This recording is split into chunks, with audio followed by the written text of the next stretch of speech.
আসসালামু আলাইকুম, কেমন আছেন সবাই? আমি খালিদ। তো আজকে আমি একটা বিষয় নিয়ে কথা বলতে চাচ্ছিলাম, এক ধরনের সলিউশনও বলতে পারেন কিংবা অল্টারনেটিভ। তো আমি 2025 সালে industrial robot operation and trouble শুটিংয়ের উপর একটা কোর্স করি ঢাকা বিটাক থেকে, যেটা তেজগাঁয়ে অবস্থিত।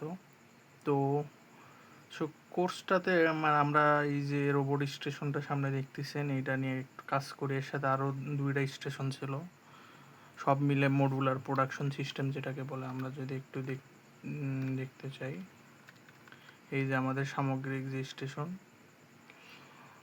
এই স্টেশন একটু যদি জুম করে দেখাই, এখানে 3টে স্টেশন ছিল। ডান পাশে হলো সর্টিং, বাম পাশে হলো ডিস্ট্রিবিউশন, আর মাঝখানে যে রোবট স্টেশনটা দেখতে এই যে ডান পাশে একটা এমপিএস রোবট স্টেশন লেখা আছে, ফিগার 4.5.1। তো আমাদের মূল কথা ওটা না, মেইন টপিকটা যদি মেইন টপিক নিয়ে যেটা হলো যে আমরা আর কি রোবটের যে সফটওয়্যার কিংবা সিমুলেশন সফটওয়্যার বলেন, সাইরোস, তারপরে এমনিতেও সব কিছুই আর কি প্রিমিয়াম। হার্ডওয়্যার তো সম্ভবই না বাস্তবে, আর বিটাকে সবসময় যাওয়া সম্ভবও হয় না, গেলে হয়তো প্র্যাকটিস করার সুযোগ থাকে, কিন্তু সবার অবস্থান সবসময় আর কি প্র্যাকটিসের উপযোগী না। আবার যে সিমুলেশন সফটওয়্যার রয়েছে এটাও পেইড, এটা আসলে ইন্টারনেট এটা কাউকে দেওয়া হয় না, এবং ইন্টারনেটে আসলে এর কোনো ক্র্যাক খুঁজে পাওয়া যায়নি যে স্টুডেন্টরা প্র্যাকটিস করবে।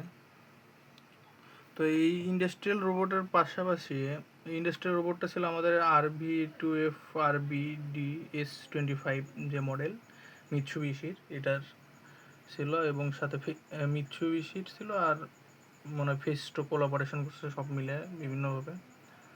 তো এটার পাশাপাশি আমাদের আর একটা রোবট ছিল, সেটা হলো কোলাবোরেটিভ রোবট।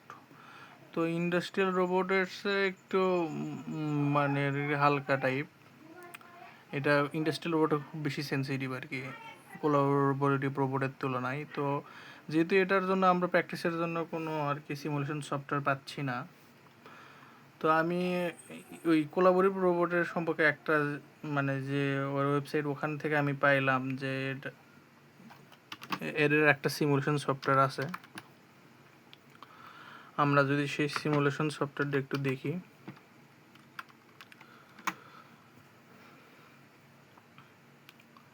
আর কোলাবোরেটিভ রোবটটা হলো ইউনিভার্সাল রোবট কোম্পানির, যেটা আমরা যদি দেখাই ইউনিভার্সাল যে রোবট কোম্পানি আছে এটার আর কি, এটার মডেল সম্ভবত আর কি UR3 কিংবা UR5 এরকম কিছু একটা হবে। তো তো এদের একটা মানে একাডেমি, এরা আর কি জনস্বার্থে ফ্রিতে শেখার জন্য অনলাইনে কিছু কোর্স আপলোড করে। এই যে ফ্রি লার্নিং ভিডিও লার্নিং আছে, বিভিন্ন মডেলের বিভিন্ন জিনিস, কন্ট্রোলার কিংবা টিসপেন্ডেন্ট দিয়ে, আবার বিভিন্ন টপিক আর কি এদের লার্নিং মডিউলস আছে কোর্সের মতো, কিন্তু সম্ভবত কোনো সার্টিফিকেট দেয় না, কিন্তু শেখার সুযোগ আছে। তারপরে আবার এই যে এদের ভিডিও টিউটোরিয়ালও আছে। এদের বেশ কয়েকটা UR স্টুডিও, এটা সম্পর্কে একটু পরে বলে, পলিস্কোপ, UR স্ক্রিপ্ট, বেশ কয়েকটা টপিকে এদের আর কি আপনাদের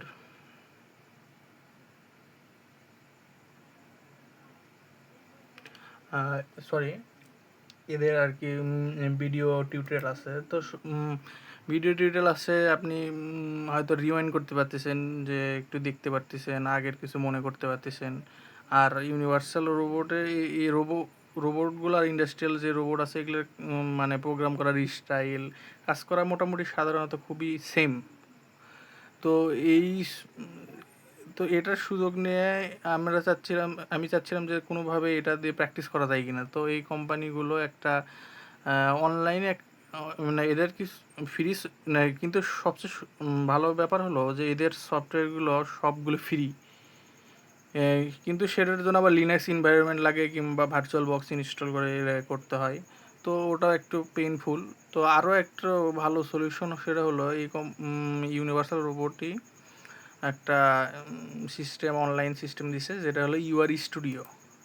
ইউআর স্টুডিও হলো একটা আর কি পরিবেশ, যেটার একটা ভার্চুয়াল অটোমেশন মানে রোবোটিক্স ল্যাব, রোবট ল্যাব, যেখানে ওই বিভিন্ন কনভেয়ার বেল্ট থেকে শুরু করে বিভিন্ন বাস্তবে মোটামুটি একটা ছোটোখাটো ফ্যাক্টরির মতো করে সাজানো যায় এবং রোবট থাকে, সেখানে প্রোগ্রাম করা যায় সব কিছুই আর কি ভার্চুয়ালি। তো এটাতে যদি আমরা প্রবেশ করি, একটু লোড নিতে সময় নেবে, ততক্ষণ একটু কথা বলা যাক। সেটা হলো যে এই ইউআর স্টুডিওতে এই যে দেখেন একটা রোবট আছে অলরেডি দেওয়া, এখানে ডেমো, এখান থেকে আবার প্রোগ্রাম করা যায়, প্র্যাকটিস করা যায়। যেমন আমরা ধরেন যে এই যে জগ অপারেশন করছিলাম, সেটা করার জন্য এই দেখেন আমরা যদি জগ অপারেশন করতে চাই, আগে রোবটটাকে চালু করে যদি নিই, পাওয়ার অন করা সব কিছু আর কি, মানে আমরা হাতে কলমে যেটা করতাম সেটা, এই যে আনলক করা সব কিছু হাতে কলমে যেটা করতাম সেটা আমরা এখানে ভার্চুয়ালি করতে পারতেছি। আমরা যেমন জয়েন্ট জগ করবো, জয়েন্ট জগ করতে গেলে এই দেখেন আমরা মুভ করতেছি। আবার নেই, এটা আবার সিমুলেশনের সুবিধার্থে একটু জয়েন করার কিছুক্ষণ পর এটা রান করে আর কি। আমি মানে এই দেখেন জয়েন জগে একটা আমার রোবটটাকে সরানোর পর এটা কিছুক্ষণ পর যে সে অপারেশনটা সম্পন্ন করে। আর তার আগে একটা এটা কি বলা যায় যে একটা আর কি অদৃশ্য কোন এটা কি যে বলা যায়, আচ্ছা যাই হোক, মনে করেন যে স্কেচ করে আর কি আগে দেখিয়ে দেয় যে এটা কোথায় যাচ্ছে, তারপরে ওটা আসল রোবটটা আসলে সেটা সেখানে চলে আসে। এতে করে একটু সময় পাওয়া যায়, যাতে করে যে আমার রোবটটা ভুল লোকেশনে যাচ্ছে কিনা, কোনো কারোর সাথে ধাক্কা লাগতেছে কিনা এই ব্যাপার। তো এই যে এর মাধ্যমে আর কি আমাদের ম্যাক্সিমাম যে টিসিপি, জয়েন, মুভ, এই বিভিন্ন অপশনগুলো আছে, প্রোগ্রাম করার জায়গা আছে। এখানে আবার ধরেন যে পেলোড সেট করার ব্যবস্থা আছে, প্রোগ্রাম লেখার ব্যবস্থা আছে। তারপরে অ্যাপ্লিকেশনের ভিতরে বিভিন্ন ধরনের জিনিসপত্রগুলো আর কি জানানো আছে, কমিউনিকেশনের ইয়েগুলো, মাউন্টিং, টিল্ট, ইন্ডিফেক্টর, এই যে ইন্ডিফেক্টরগুলো কি ইন্ডিফেক্টর সেট করা যায়, কোনটার ওয়েট কত কি, মানে বাস্তব জীবনে সব কিছুই আর কি এখানে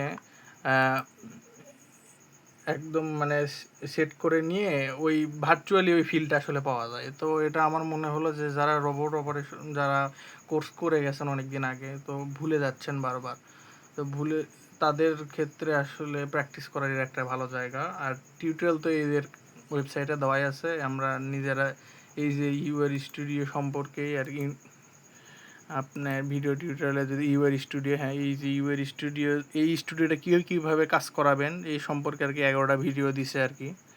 এই দেখেন আপনার কনভেয়ার বেল্ট কীভাবে সেট করবেন, তারপরে ইন্ডিফেক্টর সেট করা, তারপরে আপনার মানে আপনি কাজের পরিবেশ তৈরি করা, কলিশন ডিটেকশন, মানে বাধা কোন জায়গায় আটকেছে কিনা কি, আর বিভিন্ন ধরনের সেন্সর আপনি যেটা হাতে কানেক্ট করতেন সেটা এখানে আপনি ভার্চুয়ালি কানেক্ট করতেছেন মাউস দিয়ে ড্র্যাগ অ্যান্ড ড্রপ করে, এবং কোন কন্ট্রোলারের কোন পিনে সেটা অ্যাড করতেছেন সেটাও এমনকি আর কি আপনি হাতে কলমে করতে পারতেছেন।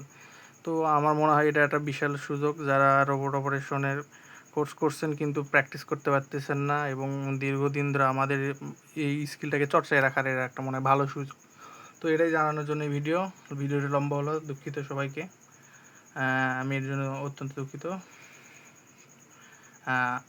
আশা করি এই জিনিসটা আপনাদের কাজে লাগবে।